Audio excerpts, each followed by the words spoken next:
ঘাটাল যেটা master plan সেন্টারে করার কথা ছিল না, করেনি, কিন্তু আমরা অলরেডি 1,500 কোটি টাকার একটা মাস্টার প্ল্যান করেছি। তার মধ্যে এবছরের বাজেটেই 500 কোটি টাকা রাখা হয়েছে। 51,000 লক্ষ কিউবিক মিটার জল ছেড়েছে। Can you imagine? মানে ঝাড়খণ্ড যেন না ডোবে, বাংলা যেন ডোবে। তো তোমরা ড্রেজিং করছো না কেন? ওখানে ড্রেজিং করলে প্রায় 10,000 কিউবিক মেট্রিক টন জল ধরতে পারে, কিন্তু ওরা 20 বছর ধরে ড্রেজিং করেনি। মাইথন পাঞ্চে বর্ষা হলে জল ছেড়ে দিচ্ছে বাংলায়।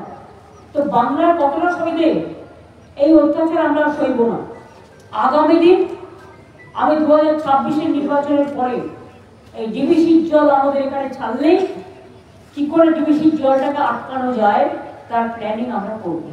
এতে টাকা লাগবে, বাট আমাদেরও দরকার হবে একটা ড্যাম করতে হবে। ওইদিকে জল ছাড়লে আমরা আমাদের ড্যামে দিয়ে আমরাও জল অন্যদিকে পাস করবো। কারণ যতক্ষণ একটা কথা আছে, প্রবাদ, শিশু না কাঁদলে মা দুধ দেয় না।